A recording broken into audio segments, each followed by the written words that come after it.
Käännin maata käärmeistä aivan paljahin kätösin.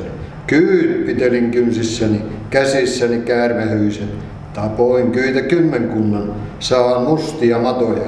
Viellon kynnet kyyn veressä, käet käärmeen talissa. Sillen taijat tullakkana, vielen varsin jouakkana. Maan suuren suupalaksi, käärmeen käsialaksi. Itse konnat kouristelen, ilkeät ikipuserran. Kyyt on laulon laajemmalle, maot muutan tien mukaan.